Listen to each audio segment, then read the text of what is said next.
100% paper में आएगा आएगा आएगा। जय हिंद। आज हम लोग जानने वाले हैं द्विघात समीकरण के, ए सर जी द्विघात समीकरण के क्या मूलों योग निकालना। मूलों योग है निकालने तो सेम बात है, शून्यांकों योग है निकालने तो सेम बात है। डरिएगा मत, मूलों योग है जा तभी भी वही बात है, शून्यांकों योग है जा तभी भी वही बात है। देखिए प्रश्न हम लिखे हैं द्विघात बहुपद x² - 2x - 8 द्विघात बहुपद या द्विघात समीकरण है। डरने वाले कोई बात नहीं है, द्विघात बहुपद कहे जा तो वो वही बात, द्विघात समीकरण कहे जा वही बात। x² - 2x - 8 था शून्यांकों योग, क्या बोल रहे हैं शून्यांकों योग है या मूलों योग है। डरने वाली कोई बात नहीं है, फॉर्मूला वही रहेगा। हाँ एक बात और बता दे, 100% पेपर में आएगा आएगा आएगा, तो इसलिए आप बने रहिएगा। इसका हम ट्रिक भी बताएंगे। अगर ऑब्जेक्टिव में पूछ रहा है तो ऑब्जेक्टिव जैसा बनाइए, फूंक दीजिए उधिया जैसा सवाल। अगर सब्जेक्टिव में तो आ रहा है तो सब्जेक्टिव जैसा पूरा हल करके बनाइए। तो पहले हम इसको हल करके बताते हैं कि सब्जेक्टिव रूप में कैसे बनाना है। अगर 2 नंबर का पूछ दे तो, अब अगर ऑब्जेक्टिव में पूछ रहा है तो ऑब्जेक्टिव तरीका जैसा फूंक दे उधिया जैसा डायरेक्ट आंसर लिखना होता है। तो चलिए बने रहिए हमारे साथ, हम इसका ट्रिक भी बताएंगे और ऑब्जेक्टिव टाइप जो भी हल कैसे किया जाता है हम बता रहे हैं। चलिए तो हमारा प्रश्न है x² - 2x - 8। तो हमने बताया था पहले फर्स्ट और लास्ट से गुणा करते हैं, सीधी सी बात है। पहले क्या करते हैं, फर्स्ट और लास्ट से गुणा करते हैं, पहले मूल निकालते हैं या शून्यांक कहिए, शून्यांक निकालते हैं या मूल निकालते हैं। देखिए यहाँ पे बने रहिए। तो फर्स्ट और लास्ट से गुणा करेंगे तो 8x² आएगा, किसमें आएगा माइनस में। तो इसको ऐसा तोड़ना होता है कि जोड़ने घटाने पे -2x आ जाए। तो 4 दूना 8, अगर 4 में से 2 तो घटाइएगा तो क्या आएगा -2x आ जाएगा। जैसे 4x - 2x घटा रहे हैं तो -2x आ रहा है। तो यहाँ पे प्रॉब्लम है कि यहाँ पे माइनस है तो हमने माइनस दे दिया। तो ये माइनस दे दिया तो यहाँ पे अगर हम माइनस का सिंबल रख रहे हैं तो हमारा 6x हो जाएगा। इसलिए यहाँ पे किसका सिंबल रखेंगे, प्लस का सिंबल रखेंगे। देखिए फिर से समझिए, क्योंकि -4x में से 2x माइनस प्लस माइनस घट ही रहा है, घटा रहे हैं तो कितना जा रहा है -2x जा रहा है। और दूना कर रहे हैं तो 4 दूना 8, h में h करेंगे h² माइनस है तो माइनस, तो 4 8h² आ जा रहा है। तो हमारा सही है, यही रहेगा। तो साइड वाला दोनों वही उतार देंगे, इसमें कहीं दिक्कत नहीं है। बीच के जो है पे इतना लिखेंगे -4x + 2h - 8, यह सेम साइड वाला वही उतर जाएगा, तो दिक्कत नहीं हो जाए। आप अगर इस दोनों में देखते हैं, इस दोनों में देखें सेम क्या है तो अमल लेंगे हम। इस दोनों में देखेंगे कि सेम क्या है तो अमल लेंगे। तो इसमें भी h है, इसमें भी h है, तो हमने h को बाहर किया तो अमल में, तो यहाँ पे 8h बच रहा है। कैसे बच रहा है फिर डिटेल जानिए हमारे साथ, क्योंकि h² का मतलब होता है h दूने h। तो यहाँ पे डबल h है, h² है तो डबल h है, क्योंकि यहाँ पे देखिए हमने ऑलरेडी लिख दिया है। तो इसमें से एक तो h निकाल दिए बाहर तो एक h बच गया, माइनस है तो माइनस। 4h का मतलब क्या होता है 4 दूने h, तबे नया होता 4h। अब इसमें से भी इसका बदला भी h आ गया बाहर, तो क्या बचा 4 बच गया। तो अब समझ में आ गया होगा।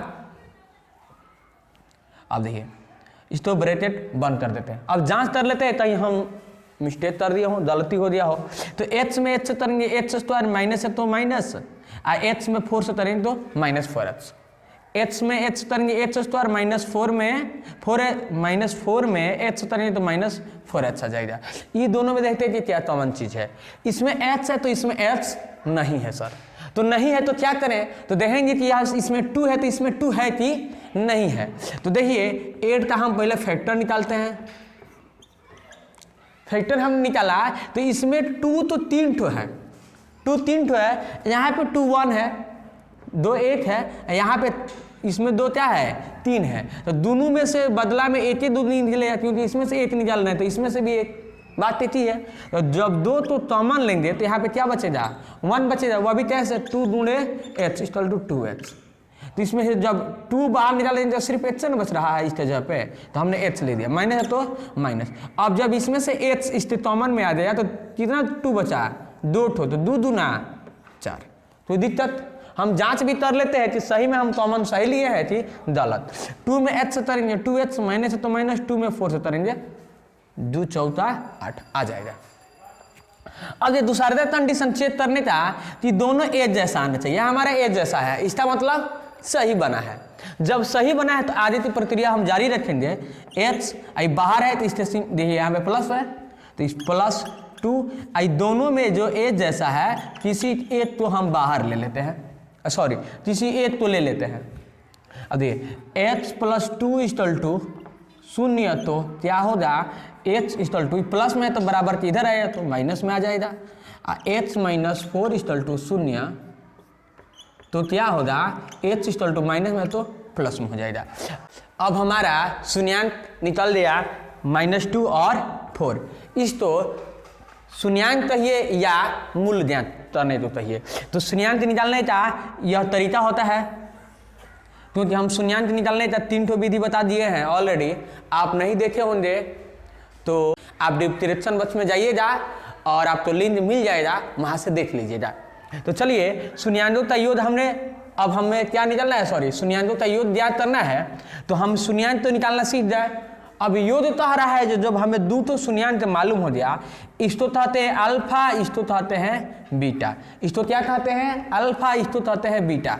जब योग कह रहा है ज्ञात करने का, तो योग का मतलब होता है जोड़, योग का मतलब होता है जोड़, योग का मतलब क्या होता है जोड़। जब योग कह रहा है तो हम सिर्फ जोड़ देंगे। तो देखिए -2 और +4, -2 और +4 इसको जोड़ेंगे तो माइनस प्लस माइनस, हमने गया जोड़ने के चक्कर में यहाँ पे घट रहा है सर, तो माइनस प्लस माइनस इसका मतलब घटेगा। तो 4 में से 2 जाएगा तो क्या आ जाएगा, 2 आ जाएगा। अब कहिए कि सर जी आधे माइनस है तो इसमें माइनस लगना चाहिए।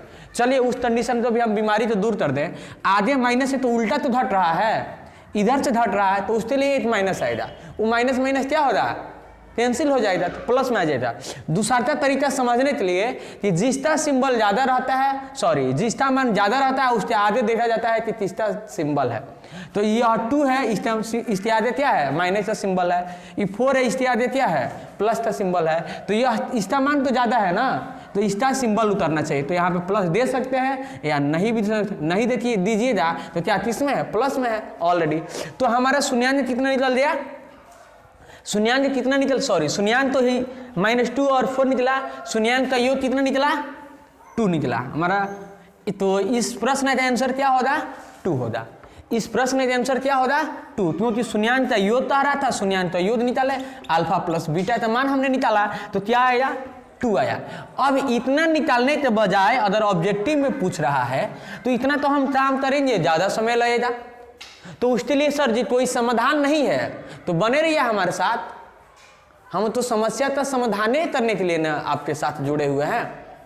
तो हम इसका समाधान भी बता दें कि दूसरा तरीका क्या है शून्यांकों का योग ज्ञात करने का। तो यहाँ पे हम इस बात को लिख देते हैं, अल्फा प्लस बीटा का मतलब होता है शून्यांक का योग या मूलों का योग। हमने 2 निकाला है, अब हम ट्रिक के माध्यम से चलते हैं हम शून्यांकों का योग निकालने। अब देखिए तो यहाँ पे समीकरण यही ना है, x² - 2x - 8।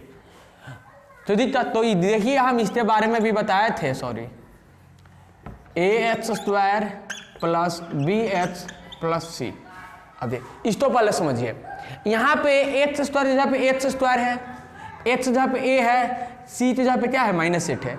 यहाँ पे आप कहिए सर जी a मान इसमें नहीं दिया है, दिया है। देखिए हमारे नजरिया से आपको भी दिखाई देगा, क्योंकि x² में 1 से गुणा हुआ होगा तभी x² आया होगा। अगर किसी भी संख्या का अगर गुणनखंड 8 होता है, क्यों, क्योंकि उसमें 8 से गुणा रहता है। अगर 1 में कहीं तीसरा गुणन छुपा है तो 1 का है, 2 में भी तीसरा गुणा छुपा है तो 1 का, इस तरह से इसमें भी क्या है, 1 छुपा हुआ है। तो x² हो गया, 8 छुपा हुआ, क्योंकि 1 से गुणा करेंगे तो x² रहेगा। यहाँ पे देखिए x हो दिया, b की जगह पे क्या है, -2 है, c के मान मालूम होगा। तो यहाँ पे अल्फा प्लस बीटा क्या है, अल्फा प्लस बीटा मतलब शून्यांकों का योग बराबर हमने क्या लिखा है, -b/a। तो यहाँ पे देखिएगा h तो h हो दिया, b की जगह पे क्या दिया है, -b दिया है, तो यहाँ पे -b लिख दें, b का मान लिख दें, -2 हो जाएगा। a की जगह पे h² h² e की जगह पे क्या है दिए, यहाँ पे h² में 1 से तर रहे तो एच स्क्वायर आ रहा है। इसका मतलब ए यहाँ पे किसका गुणा छुपा हुआ है 1 का, तो यहाँ पे बाई में क्या लगा देंगे 1 लगा देंगे, तो माइनस से माइनस कैंसिल, तो alpha plus beta equal to हो जाएगा 2/1, तो 1 से भाग करेंगे क्या आएगा 2। तो आप शॉर्ट में दिमाग में आप बना सकते हैं -b/a कीजिएगा तो क्या आएगा माइनस माइनस प्लस हो जाएगा 2 1 में, तो 1 2 से 2 में 1 से बात कीजिए तो क्या आएगा 2 आएगा। तो हमारा शून्यांक तो यो ऐसा भी क्या निकला 2 निकला। अब पूरा बनाते हमने जांचा भी तो क्या आया 2 निकला। तो दोनों तरीका से आप लोग शून्यांक का योग इस तरीका से निकाल सकते हैं शॉर्ट में, इस तरीका से भी निकाल सकते हैं। अब सर जी एक बात रहा कि हिंदी में क्या लिखे हैं, वही बात तो समझिए। हमने लिखा है h का गुणांक, क्या लिखा है h का गुणांक, तो यहाँ पे देखिए h का गुणांक यहाँ पे b है। इस समीकरण में देखिए h का गुणांक क्या है -2 है, h का गुणांक क्या है -2 है, तो h का गुणांक क्या हो जाए -2, माइनस है तो ऑलरेडी पहले से माइनस है, ऐसे और -2 लिख दिए तो नहीं दिक्कत नहीं होता। और उसके बाद कह रहा है एच स्क्वायर का गुणांक, तो यहाँ पे एच स्क्वायर का गुणांक तो कुछ भी नहीं है, तो एच स्क्वायर का गुणांक आपको दिखाई देगा। देखिए हमारे नजरिया से एच स्क्वायर है गुणे है 1, तो एच स्क्वायर में 1 से गुणा कर रहे हैं तो क्या आ रहा है एच स्क्वायर आ रहा है। इसका मतलब 1 से गुणा करने से कोई प्रभाव नहीं पड़ रहा है, तो इसमें क्या छुपा है 1 गुणा के रूप में छुपा हुआ है। तो यहाँ पे बाई में हम एच स्क्वायर गुणा करें तो बाई में हम 1 लगा देंगे, माइनस से माइनस कैंसिल, एच से भाग करेंगे तो क्या आएगा 2 आएगा। अब इसको याद करिए, चाहे इसको याद करिए, इस तरीका से बनाइए, चाहे इस तरीका से बनाइए, या पूरा निकाल कर आप अल्फा और बीटा का अलग अलग मान निकाल कर जोड़ के बनाइए। तो आप तीनों में से हमने 3 तरीका से बनाया है, तीनों में जो तरीका आपको अच्छा लगे उस तरीका को फॉलो कीजिए और बनाइए। हाँ, बशर्ते इस बात को ध्यान रखिएगा कि जब सब्जेक्टिव रूप में पूछ रहा है तो इतना पूरा बनाइएगा, जब ऑब्जेक्टिव टाइप से पूछ रहा है तो इस पे बनाइए और नहीं तो इस पे बनाइए। बात इतनी है, आंसर सेम आएगा। फिर हम अब नेक्स्ट वीडियो में जानने वाले हैं शून्यांकों का गुणनफल।